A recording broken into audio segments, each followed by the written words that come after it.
Selam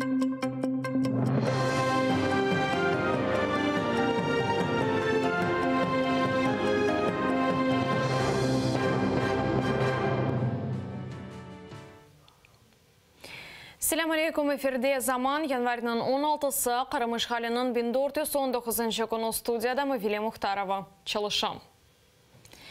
Kırımның işgalci yukarı mahkemesi Hizbut Tahrir davasının mabüsleri Marlena Assanov, Ernest Ametov ve Server Zekeriyaev'nin nezaret altında kalma müddetlerinin uzatılmasına karşı şikayet arizalarını bakacak.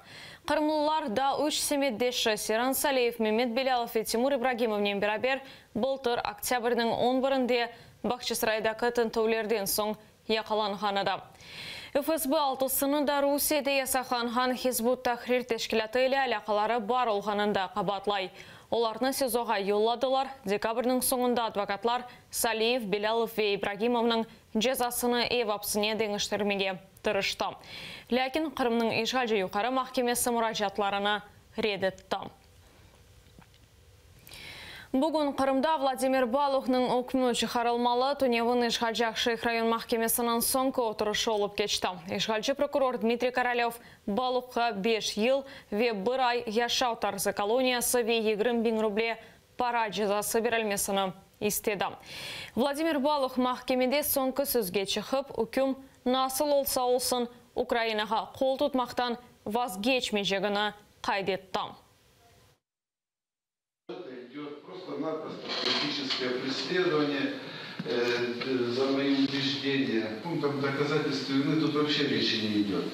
Естественно, любой приговор, помимо оправдательного, абсолютно незаконный, но даже оправдательный приговор – это еще не все. Должны быть приговоры в отношении людей, которые все это действие организовывали.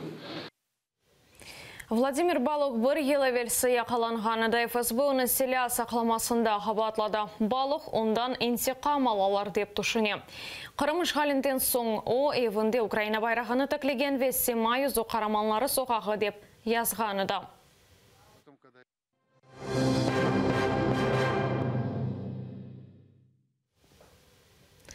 İşgalciler Bахчисарайдагы Хан Sarayında sözde tamir işlerini keçirip Ferah Sultan Hanımның kabrini bozdu. Bunu Kırımның milletler ara münasebetler ve sürgün olunğan vatandaşlarının işleri komitetinin sabık yolbaşısı Edem Dudakov telekanalımızның yayınında aytdı. Onun bildirgenine göre baş taşta çatlaq peyda oldu. Bundan gayrı kaberdeki yazılar bozulğan eken. Edem Dudakov Хан Sarayında geçirilgen işlerini vandallık dep adlandıra. Rusiya işgalcileri memarcılık abidelerinden beraber Kırım Tatar medeni mirasını yok etti.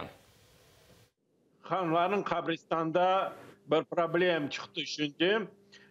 Foto yapıp olmadı. O kirken insan foto yapıp olmadı. Ama Ferah Sultan Hanım'ın baş taşına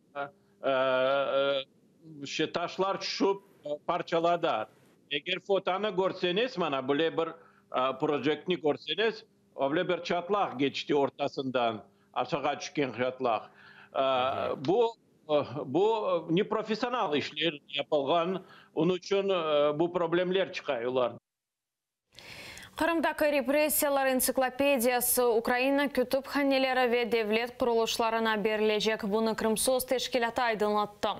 Bu hesabat işgal altındaki Yarımada'da 2014 senesi fevral ayından başlap 2017 senesi noyabr ayına kadar insan haklarının bozulması hakkında tarif etti. İşgalçilerinin Kırım Tatarlarga karşı yapkan cinayetleri 350 sayfada aydınlatılan. Mında azap, kaçırıp, öldürüp, siyasi sebeplerden açılgan cinayi ve memuri davalar hakkında laf keti. Kırımdaki repressiyalar ensiklopediyasının ikinci kısmı da bu sene neşr edilecektir.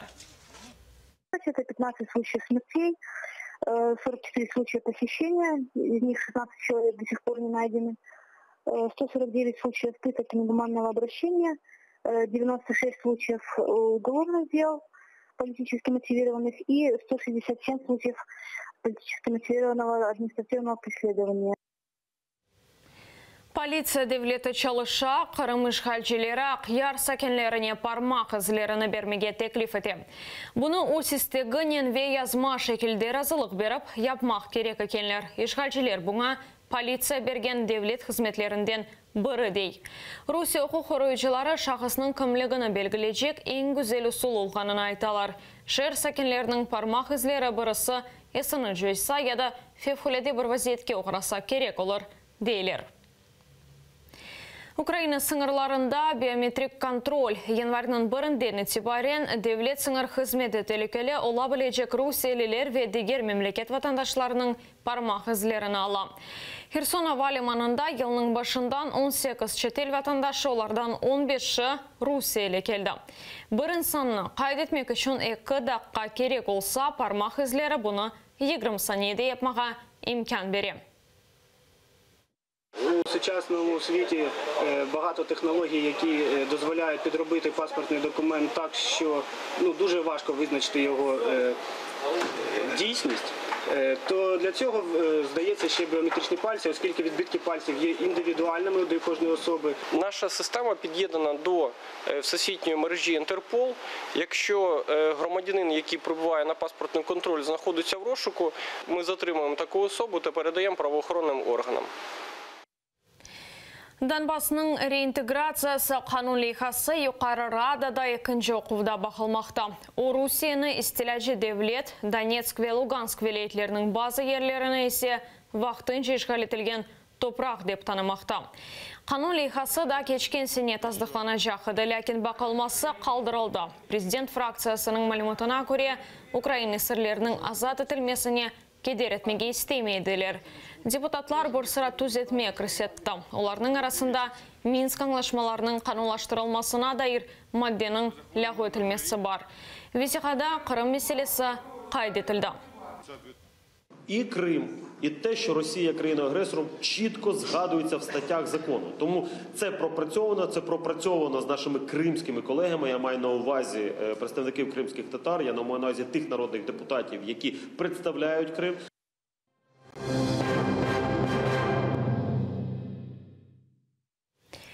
Литвания мемлекетке кіріші ясақланған Русиялілер жедвелін айдынлатты. Бұл Магнитский қануны ола. Литваниядағы санкцияларға инсан ақларыны бозғанында қабатланған 50 Русиялі оғырады. Оларның арасында Чеченистан лидері Рамзан Кадыров ве Тақиқат комитетінің жолбасшысы Олег Лагунов бар. О Русия апсханесінде өлдірілген Сергей Магнитскийнің давасыны баққаныды. Магнитский аман-аман 300 миллион долларлық малие айын ойынларыны таққық еткені-ді. Бұның кебі Магнитский қанунлары Америка бірлешкен девлетлері Канада ве Эстонияда қабыл етілгені-ді. Данимарка Русиядан мұдафа малиесіні арттырмаға істей. Бұны баш назиры Ларс Расмуssen білдірді. 2016 сенесі Русия Калининградқа нуклеер ташымасы мүмкін Искандер-М ракета комплекслеріні кетіріп, Балтик деңізінің ялысында С-400 ава мұдафасы системасыны қойды.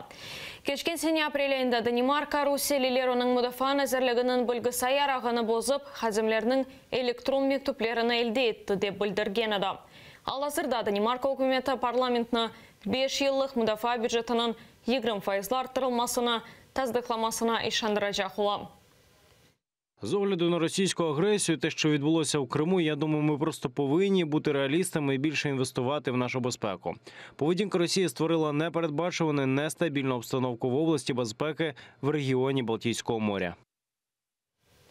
Авропа бірлігі ялан хаберлерінен көрешіжек мультихасыслар тақымыны топлады. Брюссель яңлыш хаберлер күтлеви хабер васталарымен берабер Авропа мемлекетлерінің демократик қиметлеріне де зарар кетіргенінден емин. Ендіден соң Авропа бірлігінде 40 инсандан ибарет тақым çalışacak олар ялан мәліматыны тапып айдынлатмақ кереклер. Лав Русия тешвиқаты аққындады кете. Кремль тарқатқан ялан хаберлер меселесі келешек афта Авропа парламентінде бақылмалы. Авропа бірлігі тешвиқатнен көреш парасыны бюджетке ilk сефер кірсетті.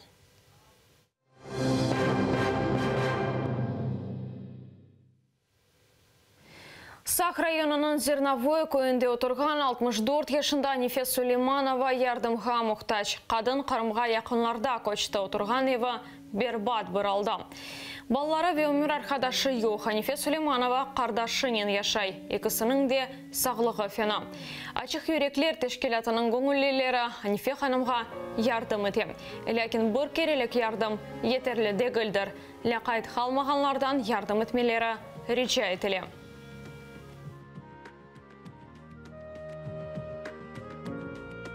Графика я поломали. Когда учиться тут, эти халайдом хатайдом, я убедим, да, отделедом, да. Она улетает, что пенсия поломать бы хотел. Она улетает активом сука бы бить, улетает бьяна вагном тон. Да, она его агом театрит. Шымдалек бұл соңғы хабарымыздар саат 12-де заманны Украинже сейретмеңіз мүмкін, атайрылы олыңыз.